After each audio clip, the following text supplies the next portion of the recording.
The Crystal Night Palace hung suspended among the stars, a marvel of Gothic architecture and astronomical technology.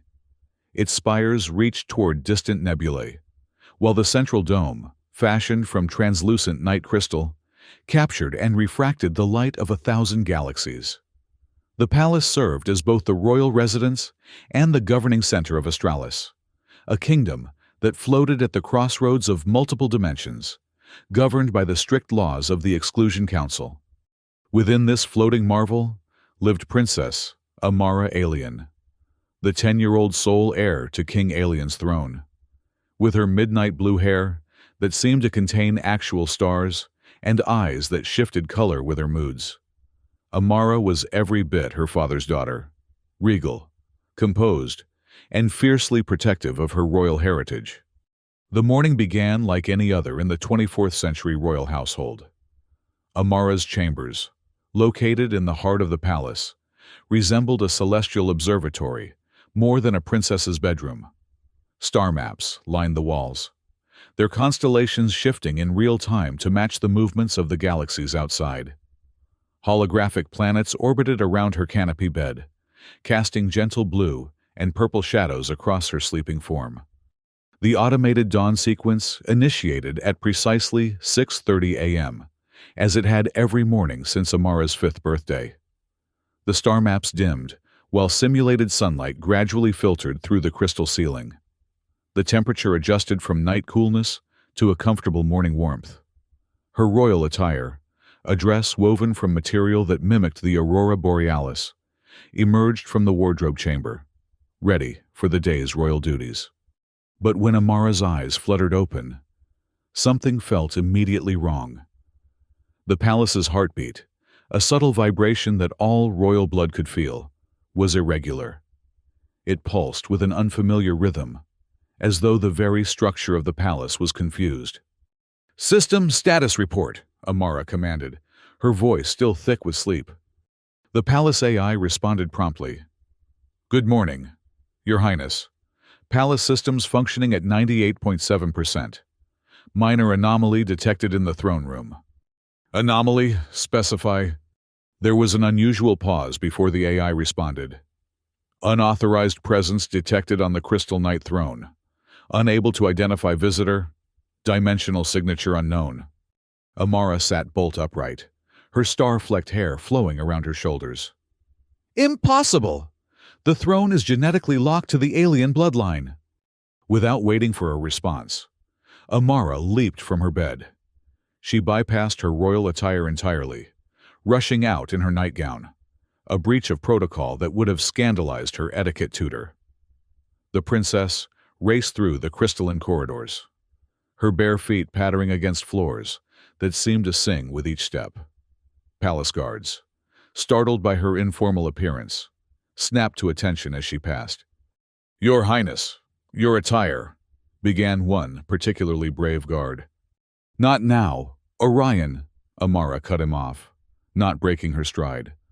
Knight Orion, the youngest member of the royal guard at just 19, hesitated only briefly before following the princess. His ceremonial armor, composed of light-absorbing material that made him appear as a walking shadow, whispered silently as he moved. A stark contrast to Amara's unrestrained rush. The corridors twisted and turned, sometimes defying conventional geometry as they passed through dimensional folds, shortcuts engineered into the palace's architecture. Finally, they arrived at the grand entrance to the throne room, a massive doorway carved from a single piece of night crystal, etched with the complete stellar map of the Alien dynasty's cosmic territory. Amara paused, suddenly aware of her disheveled state, but concern for the throne overrode royal decorum. She placed her palm against the door, and her royal blood activated the recognition mechanism. The massive crystal door responded, becoming temporarily translucent before dissolving entirely to grant her entry. The throne room of the Crystal Night Palace was the most magnificent chamber in the known dimensions. The ceiling opened directly to space, protected by an invisible force field that kept the atmosphere in while allowing the splendor of the cosmos to shine through. The walls were lined with the banners of 1,000 worlds that had sworn fealty to the alien dynasty. The floor was a living star map, constantly updating to reflect the current state of their cosmic dominion. And there, at the far end of the chamber, atop a dais of 7 crystalline steps, sat the Crystal Knight throne itself, a magnificent seat carved from the heart of a collapsed star, containing energies that could tear reality apart if not properly channeled by one of royal blood.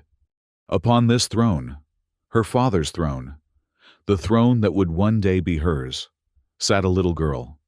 Amara froze, her breath catching in her throat.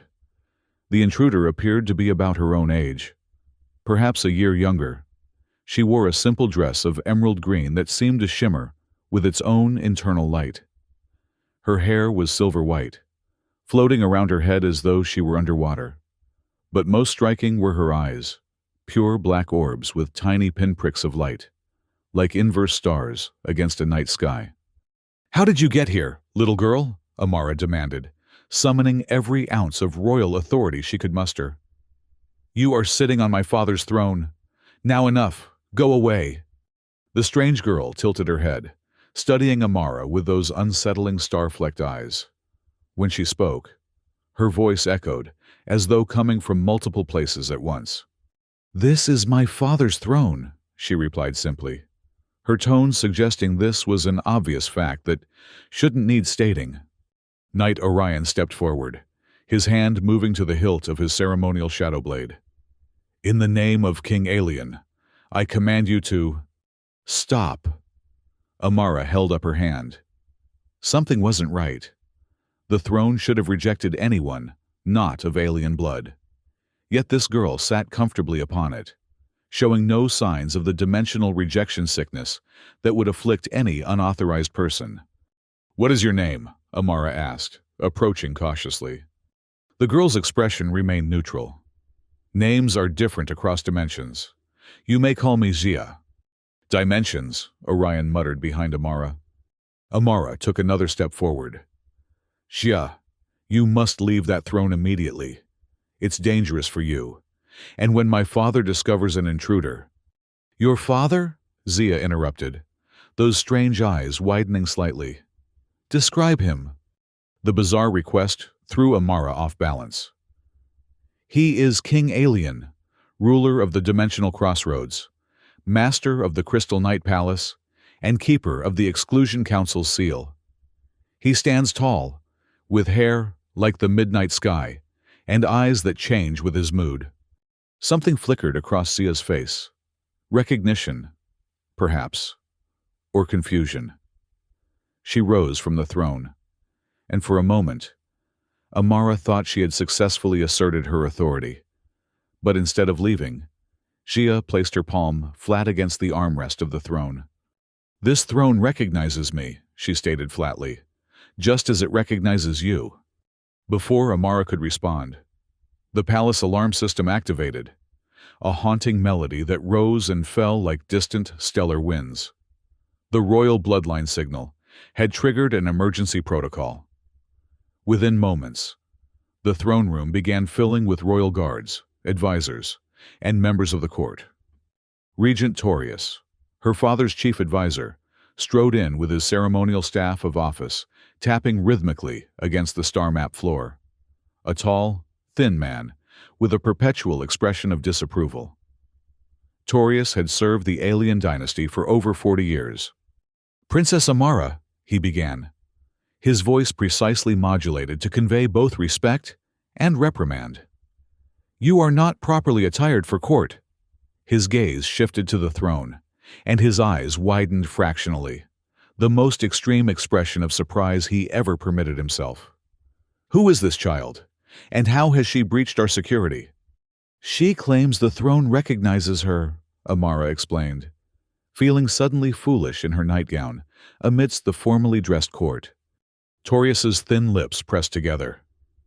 "Impossible. The alien bloodline is singular and uncontested. King Alien has only one child." He turned to the guards. "Remove this intruder." 2 guards approached the dais. But as they reached for Jia, a strange ripple passed through the air around the throne. The guards froze, then slowly backed away, their expressions confused. "We cannot touch her," one guard reported, staring at his hands as though they had betrayed him. "There's some kind of barrier." Xia remained calm, still standing beside the throne. "I came through the gate," she said, addressing Amara directly. "I followed the crystal path as I always do." Something was different this time. The palace felt split. "Gate? What gate?" Amara demanded. Instead of answering, Xia reached into a pocket, hidden in the folds of her green dress. She withdrew something that looked like a key, though unlike any key Amara had ever seen. It appeared to be made of the same material as the throne, capturing and refracting light in impossible ways. It seemed to exist partially in another dimension, parts of it fading in and out of visibility as Xia turned it in her fingers. "The dimensional gate," Xia explained, as though it were obvious. "The one that connects all versions of the palace across the multiverse." The court erupted in whispers. Dimensional theory was well-established science, but practical travel between dimensions remained theoretical. The Exclusion Council had been formed precisely to prevent unauthorized dimensional breaches, which were believed to weaken the fabric of reality itself. Regent Torius tapped his staff loudly against the floor, silencing the court. "This is nonsense. There are no functional dimensional gates. The last was sealed during the Convergence Wars 3 centuries ago." "Actually," came a soft voice from the back of the chamber, "that's not entirely accurate." The crowd parted to reveal court historian Lysandra, a hunched woman whose actual age was the subject of much palace speculation. Her eyes, augmented with multispectral lenses, blinked rapidly as she shuffled forward. "The ancestral records speak of mirror passages within the palace, pathways that were once used by the royal family to travel between dimensional versions of our reality," Lysandra explained, her voice strengthening as she warmed to her subject. "They were reportedly sealed after the Convergence Wars, but the records are incomplete." Amara looked back at Xia, who was watching the historian with interest. "If what you say is true, how do I know you're not from an enemy dimension? The wars were a misunderstanding," Xia interrupted. "That's what my father says. Different versions of reality fighting because they didn't recognize themselves." "Your father?" Amara asked. Xia nodded. "King Alien, ruler of the Dimensional Crossroads, master of the Crystal Knight Palace, and keeper of the Exclusion Council's seal," she recited, echoing Amara's earlier description perfectly. A chill ran down Amara's spine. "That's impossible. You're lying." "Princess." Knight Orion stepped forward, his voice low. "Look at her eyes. They change with her emotions, just like yours." Amara stared into Xia's strange inverse eyes and saw that Orion was right. The tiny stars in the black orbs had shifted from white to a pale blue, the same color Amara knew her own eyes turned when she was uncertain. "The Exclusion Council must be convened," Regent Torius declared, already turning toward the communication array. "This constitutes a Class 1 dimensional breach. All royal activities are suspended until—" "No," Amara said, surprising herself with her firmness. "Not yet." Torius stopped, visibly affronted. "Princess, protocol dictates—" "Protocol dictates that the royal family investigates matters of succession privately before involving the council," Amara countered, recalling one of her many royal governance lessons. "If there is any possibility that she is connected to our bloodline, we must verify it first." The regent's face tightened with displeasure, but he could not dispute the princess's interpretation of protocol. "Very well. You have until sunset. Then I must inform your father and the council, regardless of your findings." Amara nodded, feeling the weight of responsibility settle on her shoulders. With her father away on a diplomatic mission to the outer systems, she was the ranking alien present, This was her test, a chance to prove her readiness to eventually assume the throne. Court historian, Knight Orion, you will accompany us, Amara declared. She turned to Jia, who still stood beside the throne. And you will show us this gate you came through. Jia considered this for a moment, then nodded. The palace will show us the way. It always does. As the court dispersed, Amara finally took a moment to change into proper royal attire. Her formal dress, designed to mimic the aurora colors of Astralis's night sky, flowed around her like liquid starlight. When she returned to the throne room, she found Jia examining the star map floor with fascination. The constellations are different here, Jia observed. Shifted about 3 degrees clockwise. Court historian Lysandra's augmented eyes whirred as she adjusted her focus. Fascinating observation. Dimensional variants often manifest in subtle, astronomical differences. Knight Orion remained vigilant, his shadow armor absorbing all light that touched it. Princess, are you certain this is wise? If she truly is from another dimension, then we need to understand how and why she's here. Amara finished for him. The throne recognized her. Orion.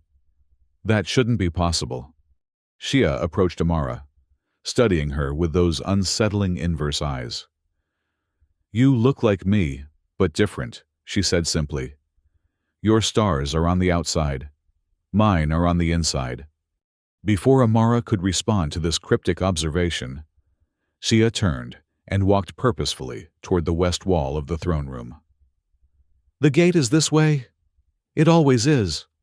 The small group followed as Jia led them through a series of increasingly unfamiliar corridors. Amara had lived in the palace her entire life, but these passages seemed to shift and change as they walked, revealing architectural details she had never noticed before. These corridors aren't on the palace schematics, Lysandra murmured, consulting a holographic map projected from her wrist device. They wouldn't be, Jia replied. They exist between the dimensions. They only appear when needed. Finally, they arrived at a dead end, a wall of pure mirror that reflected their group with perfect clarity. Except, Amara noticed with a shiver, the reflections weren't quite right. Her reflection wore green instead of aurora colors. Orion's armor reflected white instead of shadow black. Lysandra appeared decades younger. And Jia's reflection was Amara herself, exactly as she appeared now. The mirror corridor, Jia announced, placing her palm against the reflective surface. It connects all versions of the palace across all possible realities. This is dimensionally impossible, Lysandra whispered, her augmented eyes recording everything. The energy requirements alone would— The palace powers it, Jia interrupted. The Crystal Knight throne channels energy from the collapsed star at its core through the dimensional barriers. Amara stepped forward, standing beside Jia. If what you're saying is true, then you're— You, Jia finished. Or rather, the you that exists in my dimension, just as you are the me that exists in this dimension. Amara's mind reeled. That can't be right. We look nothing alike. External appearance is the least stable element across dimensions, Lysandra interjected, excitement overcoming her usual reserve. Core identity, however, the essence of who we are, remains remarkably consistent according to theoretical models. Jia nodded. In my dimension, I am Princess Amara Alien, daughter of King Alien. But we call our palace the Emerald Knight, not the Crystal Knight, and our throne harnesses the power of a green dwarf star, not a collapsed one. If you're truly me from another dimension, Amara said slowly, why come here? Why now? Jia's expression grew troubled, the tiny stars in her eyes shifting to a deep purple, the color Amara's eyes turned when she was afraid. Something is wrong with the dimensions. They're bleeding into each other. I've been having dreams of this place, your palace, for months. The mirror corridor appeared in my chambers last night, and I felt compelled to follow it. Knight Orion, who had remained silent throughout this exchange, suddenly drew his shadow blade. "Movement in the mirrors," he warned, positioning himself protectively in front of both girls. Amara turned back to the mirror wall and gasped. Their reflections had changed again. Now they showed multiple versions of each of them, hundreds, perhaps thousands of variants stretching into infinity. Some were barely recognizable. Amaras who were older, younger, male, non-human. Orions who were women, or mechanical constructs, or energy beings. Lysandras of every conceivable age and form. And at the center of this infinite array of possibilities, a crack was forming, a jagged line that split the mirror from top to bottom. "The dimensional barrier is weakening," Sia said urgently, backing away from the mirror. "We need to return to the throne. Now." "Why the throne?" Amara asked, also retreating as the crack widened. "Because it's the anchor point, the one constant across all dimensions," Zia explained. "If the barriers are failing, the throne is the only place that will remain stable."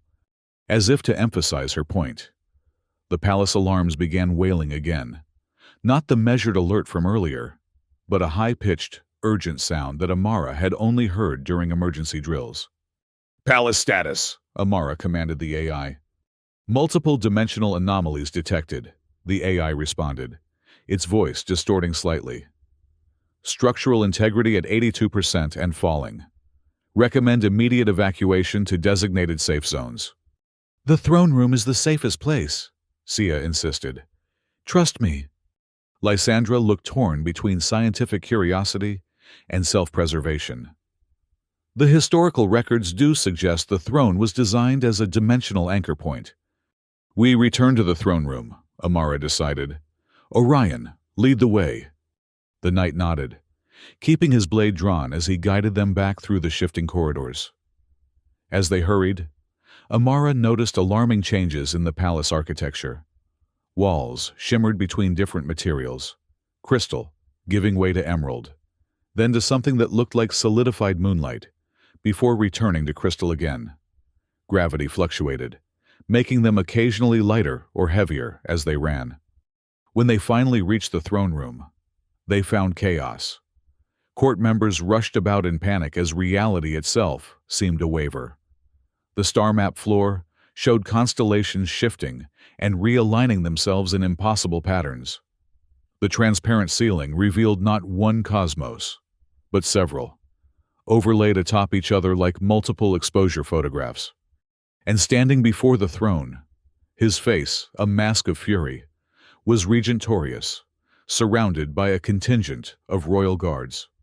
"Seize them both," he commanded, as soon as he spotted Amara and Zia. "The dimensional breach has destabilized further. The intruder must be contained." Knight Orion stepped in front of the girls, his shadow blade raised. "Stand down, Regent. The princess has not completed her investigation." "The investigation is irrelevant now," Torius snapped. "Look around you. The palace is tearing itself apart across multiple realities. The exclusion protocols must be initiated immediately." Amara felt a chill at his words. The exclusion protocols were the most extreme measure available to the Council, designed to forcibly separate dimensions by essentially cauterizing the breach point. If enacted here and now, with Jia present. "You can't," Amara protested, stepping out from behind Orion. "She's not just an intruder. She's me, or a version of me from another dimension. Excluding her could have catastrophic consequences for both our realities." Torius's expression hardened. "A convenient claim that cannot be verified. Guards, separate them." As the guards advanced, the palace shuddered violently.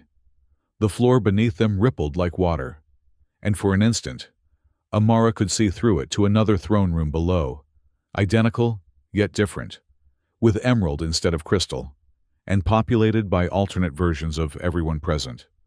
Shia grabbed Amara's hand. "We need to reach the throne together," she whispered urgently. "It's the only way to stabilize the dimensional flux." The guards hesitated as another tremor shook the palace. Regent Torius steadied himself against his staff. "This is your doing," he accused Zia. "You've compromised our dimensional integrity deliberately." "No," Lysandra interjected, her augmented eyes rapidly processing the phenomena around them. "The breach began before her arrival. According to my readings, the dimensional barriers have been weakening for months. Her presence is a symptom, not the cause." Another violent shake threw several people to the floor. The transparent ceiling showed fracture lines spreading across the force field, beyond which multiple versions of space were visible. Stars, overlapping stars, in impossible configurations. "The throne!" Sia pulled at Amara's hand. "We need to reach it now!" With Knight Orion providing cover, the two girls raced toward the dais.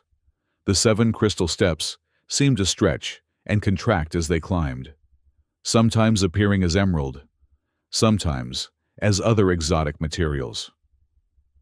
When they reached the top, they both stood before the Crystal Knight throne, which remained the one constant in the chaos around them. "What do we do?" Amara asked, raising her voice over the increasing din of reality tearing itself apart. Shia withdrew her dimensional key again. "We need to synchronize the dimensions, not separate them. The throne can do that, but only if it recognizes both of us simultaneously." She held out the key. "Place your hand on mine." Amara hesitated, glancing back at the chaos in the throne room. Court members clung to pillars as gravity fluctuated wildly. Regent Torius was shouting orders that distorted in and out of comprehensibility. Only Knight Orion remained steadfast at the base of the dais, his shadow armor absorbing the dimensional flux around him. "Trust yourself," Orion called up to her, somehow intuiting her doubts. Drawing a deep breath, Amara placed her hand atop Sia's, their fingers curling together around the dimensional key. The instant they touched, a shock wave of energy pulsed from the throne, momentarily freezing everything in the room. "Together," Sia said, and guided their joined hands toward the armrest of the throne. As the key made contact with the throne, light erupted from both, not the gentle refraction of before, but a blinding flash that forced Amara to close her eyes. When she opened them again, she gasped. The throne room had expanded. The walls had receded to impossible distances, creating a vast chamber that seemed to contain multiple versions of itself, all occupying the same space without crowding each other. The floor still displayed star maps, but now they showed multiple cosmic configurations simultaneously, the constellations of countless dimensions overlaid in a complex, beautiful pattern. And the throne itself had changed. No longer a single seat. It had become 2 thrones side by side, one crystal, one emerald, joined at the center to form a unified whole. "What happened?" Amara whispered, staring at the transformed throne. "The dimensions synchronized rather than separated," Sia explained, her voice filled with wonder. "The palace recognized us both as legitimate heirs and adapted accordingly." Regent Torius pushed his way through the stunned crowd, his face contorted with anger and confusion. "This is impossible! The Exclusion Council will never accept this breach of dimensional protocol." "Actually," came a deep, familiar voice from the entrance to the throne room.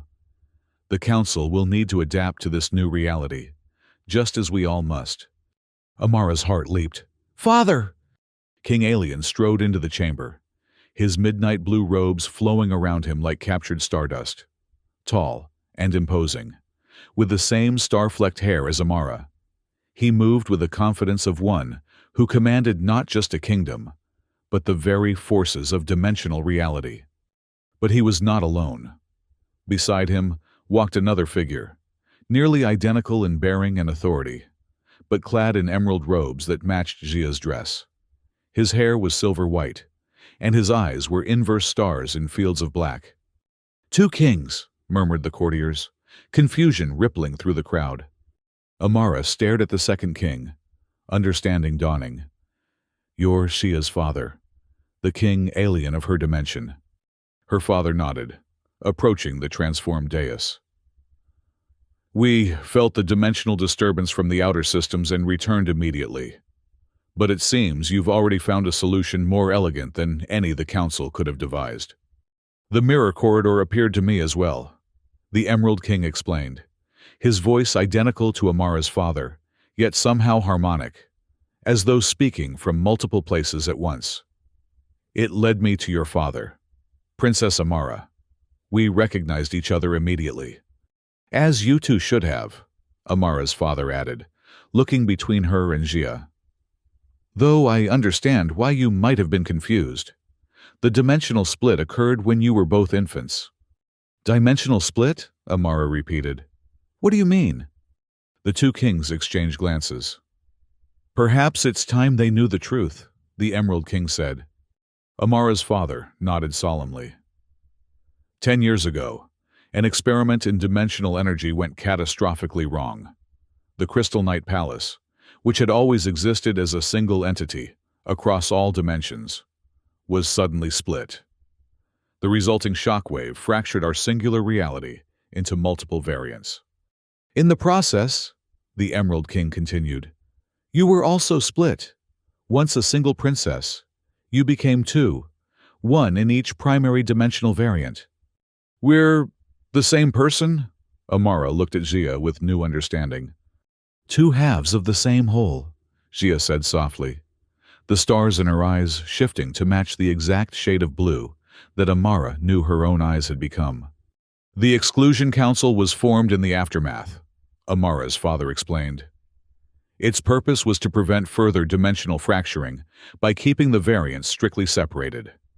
We believed that was the only way to prevent total collapse. But we were wrong, the Emerald King admitted. The forced separation was unnatural. Reality has been straining to reintegrate ever since. That's why the dimensional barriers have been weakening. Regent Torius, who had been listening with increasing agitation, stepped forward. Your Majesties, this contradicts centuries of dimensional theory. The Convergence Wars. We're based on incomplete understanding, both kings said simultaneously. The wars were fought because our ancestors feared what they didn't understand. Amara's father continued alone. They saw other dimensional variants as invaders, rather than reflections of themselves. The mirror corridor appearing to both Shia and ourselves was no accident. The Emerald King added, the palace itself, in all its dimensional variants, has been trying to repair the fracture. Amara looked at the dual throne, then back at Jia. So what happens now? That, her father said with a slight smile, will be for you two to decide. As the first dual heirs of a reunified dimensional throne, you will forge a new path forward. The Emerald King nodded in agreement. The Exclusion Council will need to be transformed into an Integration Council. The old barriers must come down gradually, carefully. But first, Amara's father said, his expression growing serious. There must be a formal recognition of your shared heritage, a blood-binding ritual to affirm what the throne has already acknowledged. Shia looked at Amara, her strange inverse eyes questioning. Amara found herself nodding. Though they had met only hours ago, she felt a connection to this other self that transcended normal understanding. It was like finding a part of herself she hadn't known was missing. The ritual was prepared quickly. Court historian Lysandra, practically vibrating with excitement at witnessing such a historic event, produced an ancient text that described the necessary procedure. The dual kings stood witness as Amara and Jia knelt before the transformed throne. A single drop of blood from each girl was placed upon the point where Crystal met Emerald. As their blood mingled, the throne pulsed with light that spread throughout the palace. Amara felt a strange doubling of her awareness, not quite accessing Jia's thoughts, but sensing her emotions and intentions as clearly as her own. The second heirs are recognized, both kings proclaimed together, their voices resonating with dimensional power. May they guide our realms into a new era of integration and harmony. When the ritual concluded, Amara and Zia both approached the dual throne. They paused, looking at each other uncertainly. Together? Zia suggested, holding out her hand. Amara took it, feeling that strange resonance strengthen between them. Together. They sat simultaneously, Amara on the crystal half, Shia on the emerald. The moment they settled into the throne, Amara felt the full power of the collapsed star at its core, not overwhelming her, as she had always feared, but flowing through her in perfect balance, mirrored by the green dwarf star energy flowing through Zia. I can see it all, Amara whispered in awe. Every variant of our kingdom across all dimensions. They're beautiful, Zia agreed, her eyes reflecting the same multidimensional vision. So many possibilities, all connected. The court knelt before them, even Regent Torius reluctantly bending his knee. The dual kings stood proudly at the front of the assembly, witnessing the beginning of a new chapter in dimensional governance. The integration will take time, Amara's father cautioned. Centuries of separation cannot be undone in a day. But it begins here, the Emerald King added, with two who were once one, now reunited in purpose, if not in form. As the formal ceremony concluded, Amara and Zia established a new protocol.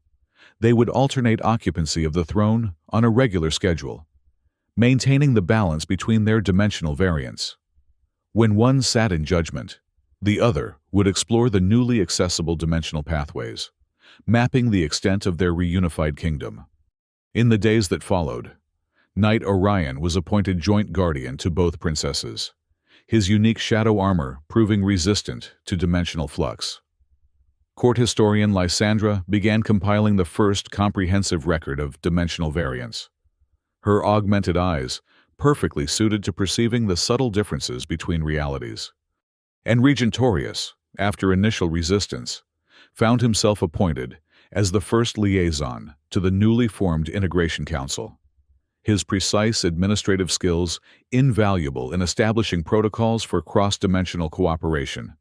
One evening, a week after their first meeting, Amara found Zia standing before the mirror corridor, which had become a permanent fixture in the palace. Thinking of home? Amara asked, coming to stand beside her dimensional twin. Zia smiled, the stars in her eyes shifting to a warm gold. I am home, just as you are. The dimensions are still separate enough that we each have our primary reality, but connected enough that we can move between them. Amara studied their reflections in the mirror, still showing countless variants of themselves stretching into infinity. Do you think they're all out there? All these different versions of us? I'm sure of it, Zia replied. And someday, when the integration is further along, perhaps we'll meet them too. I'd like that, Amara said, surprising herself with how much she meant it. After a lifetime of being an only child, the prospect of countless sisters across dimensions was both daunting and exhilarating. Shia turned away from the mirror, her expression thoughtful. There's a small gate I found yesterday, near the observatory tower. It leads to a dimension where the stars sing actual melodies. Would you like to see it? Amara grinned, the stars in her hair twinkling with excitement. Lead the way. Hand in hand, the two princesses walked down the corridor, leaving behind two sets of footprints, one that glittered with starlight, one that shimmered with emerald energy. Behind them, their countless reflections did the same, each pair embarking on their own journey of discovery across the infinite dimensions of possibility. And in the throne room, the dual throne pulsed with gentle light, no longer struggling to maintain separation between realities, but harmonizing them into a new and wondrous whole. The Crystal Night Palace and the Emerald Night Palace, once forcibly divided, now existed in a delicate overlap, distinct yet unified, separate yet whole, just like the two young princesses who would one day rule them both. As Amara and Zia approached the small gate near the observatory tower, they paused, listening. Already, the faintest melody could be heard, a cosmic symphony played on stellar instruments beyond human comprehension. "Ready?" Zia asked, holding up her dimensional key. Amara nodded, placing her hand over Zia's. "Ready." Together, they turned the key in the lock, opening the way to new worlds and new adventures, the first of many they would share as they grew into their unique destiny as guardians of a reunified dimensional kingdom. For the first time in her life, Amara didn't feel alone.